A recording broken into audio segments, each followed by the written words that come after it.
Alors vous allez enregistrer le document sous un nouveau nom. Enregistrer sous. Voilà. Je vais même l'enregistrer une deuxième fois sous un nouveau nom.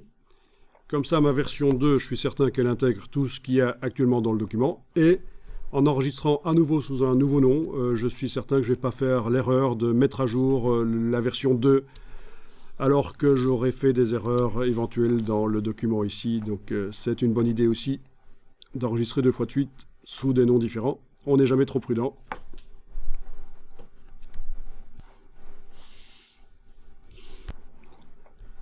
Alors, le bouton là est sélectionné. On va le transformer en un bouton, parce qu'en fait, pour l'instant, c'est pas un bouton, c'est juste un bloc rond transparent. Donc, on va dans la palette menu fenêtre, objet interactif, et on va demander bouton et formulaire. Fenêtre, objet interactif, bouton et formulaire. On va indiquer que ce bloc est de type bouton. Vous voyez qu'il y a d'autres choses qui peuvent être faites aussi, notamment pour les formulaires, des champs dans lesquels on va pouvoir inscrire du texte, des cases à cocher, des listes déroulantes, etc. Mais ça, c'est pour les formulaires, surtout, pour choisir des options. Ici, on veut juste faire un bouton avec ce bloc. Ok, je vais absolument le renommer.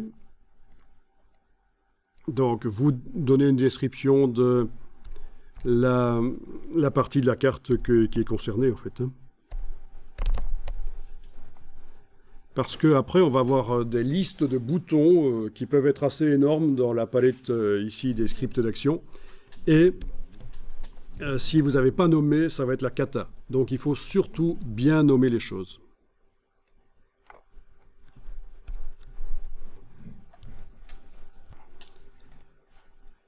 On va déverrouiller le calque qui contient le bloc texte correspondant à ce bouton. Et donc ce bouton va permettre de faire apparaître le bloc texte. Vous activez le bloc texte et lui aussi va devoir être transformé en un bouton parce qu'un bouton ne peut pas agir sur un objet InDesign. Il peut agir juste sur un autre bouton. Donc le bloc texte ici est sélectionné, vous le transformez en un bouton. Et alors je vais l'appeler bouton texte, dans mon cas Colorado. Ou je peux carrément juste nommer texte Colorado. Voilà.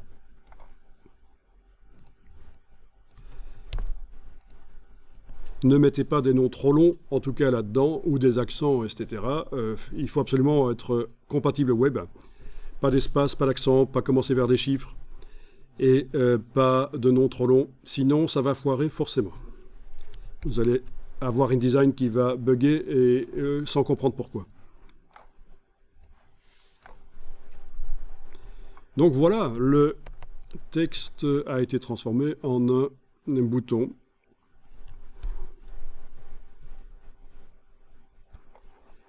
Alors, si on regarde dans la palette des calques, on va déployer. Voilà. On a le nom du bouton, qui est actuellement sélectionné d'ailleurs.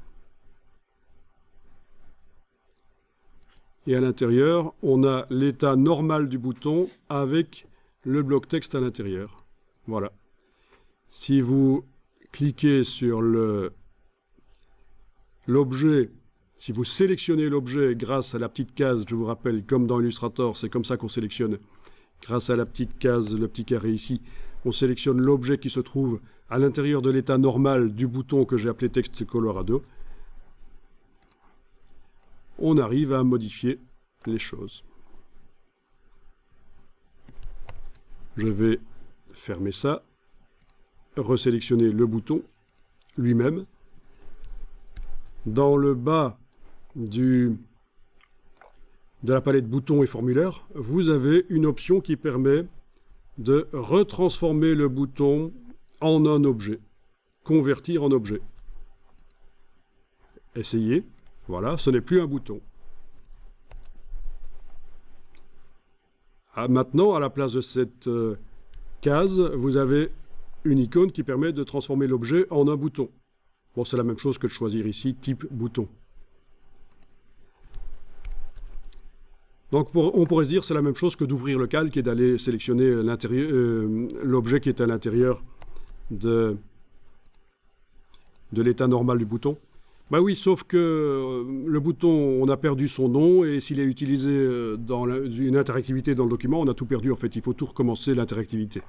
Donc c'est pas une bonne idée, si on veut modifier le contenu d'un bouton, de retransformer le bouton en un objet grâce à ça.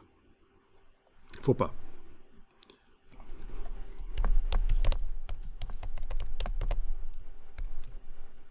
Voilà. Il vaut donc mieux ouvrir le bouton et aller sélectionner le contenu. Et là, on a du texte modifiable.